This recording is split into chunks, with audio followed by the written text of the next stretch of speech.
يابا شلونكم؟ اليوم راح نلبس الصدرية مالتنا على السريع وراح نبلش بالأكلة مالتنا لأن بيها هواية ملاعيب لازم نخلصها بسرعة.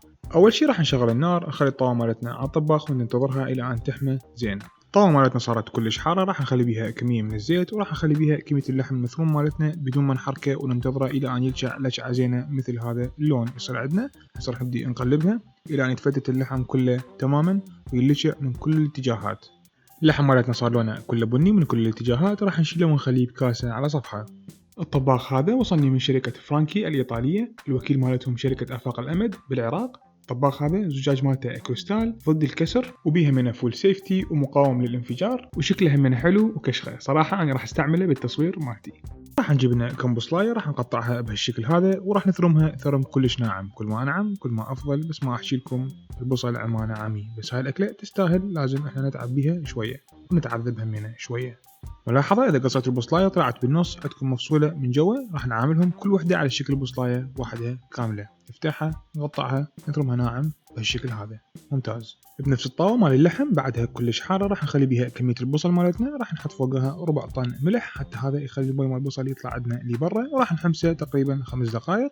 بعد 5 دقائق راح نضيف فوقها ربع كوب مي ونخليها تتبخر حتى هذا يطلع لنا الشكر مال البصل الى برا ويبدي عندنا يتكرمل ويصير عندنا بصل مكرمل لذيذ. بعد ما تكرمل عندنا وصار لونه ذهبي راح نشيله نخليه فوق اللحم بالكاسة. بهالمرحلة هاي راح نجيب لنا جزرايتين، راح نشيل من عندها الاطراف، بعدين راح نقطعها على شكل عواد طويلة رفيعة وراح نثرمها مكعبات ناعمة. بعدها راح نجيب لنا فلفلاية حلوة اللي تحبون حارة همين تشتغل، راح نطلع من عندها النوى وراح نثرمها همين مربعات صغيرة، وراح ناخذهم ونشيلهم ونخليهم بالطاوة مالتنا الحارة وراح نقلبهم يمنى يسرى شوية، اللون مالتهم يبدي يغمق ويتكرملون من الأطراف مالتهم، راح نشيلهم ونخليهم بالكاسة فوق باقي المكونات. آخر مرحلة راح نجيب لنا كاسة افطر، اوبس ما حد شاف. المهم راح نجيب لنا خاولي وراح نمسح من عنده كل التراب، بعدين راح نجيبه ونقطعه كل فطراية على 4 بالشكل هذا. تمام كملناها، نخليهم بالكاسة وراح نشيلهم ونخليهم بطاوة كلش حارة بدون زيت، نقلبهم يمنى يسرى يشوحون شوية، نخلي وياهم شوية مي يتبخرون ونحمسهم كلش زين حتى هاي ما نخليهم زيت ما يحتاجون. وهسه راح نشيلهم ونخليهم بالكاسة فوق باقي المكونات.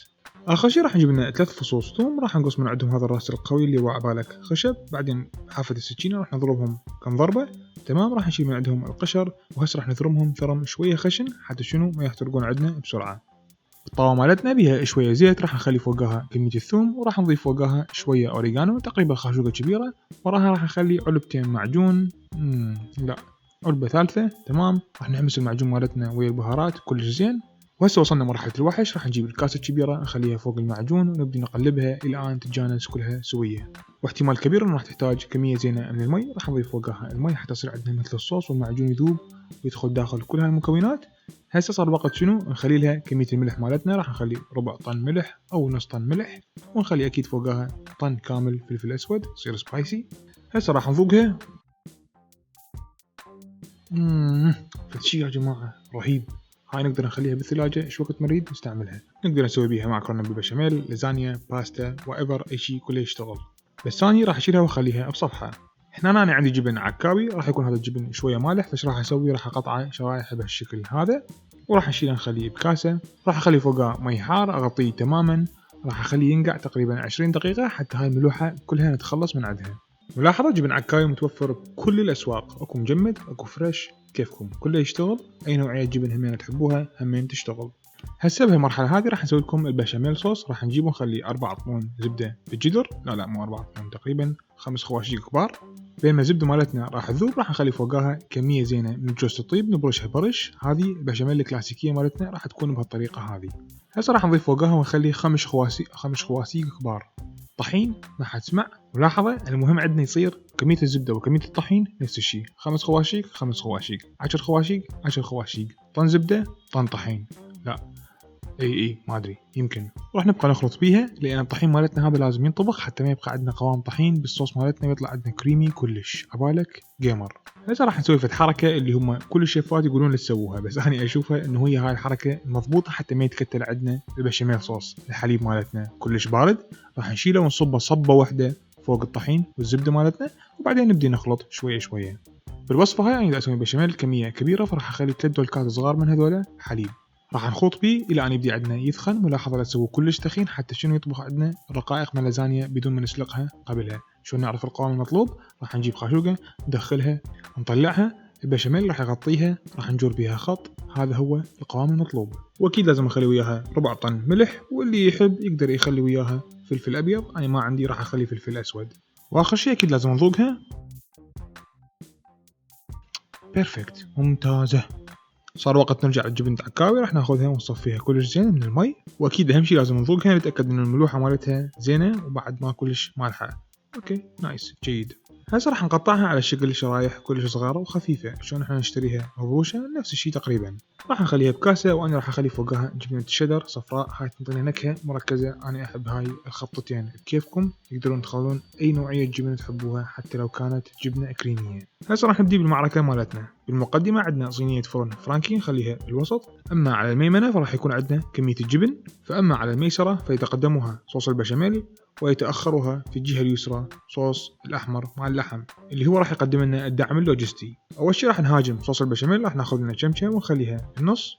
ملاحظة صوص البشاميل دا أشوفه أنا عندي شوية ثخين، فراح أخلي له شوية مي وأخبطه إلى أن يصير عندي شوية خفيف.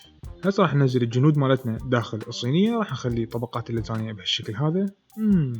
أعتقد لو نغير اتجاههم حتى يصير عندنا خوش تقطيع. أوكي غيرنا اتجاههم بهالشكل هذا ممتاز. بهالمرحلة هاي صار عندنا وقت تسليح الجنود، راح نخلي فوقهم كمية زينة من الخلطة الحمراء. بعدها راح نخلي فوقهم كمية زينة من الجبنة حتى شنو يصير الجندي عندنا بطل وسبع وما يخاف. وهسه راح نخلي فوقهم صوص البشاميل ممتاز. راح نستمر بهاي العملية إلى أن نترس الصينية مالتنا تماما بهالشكل هذا.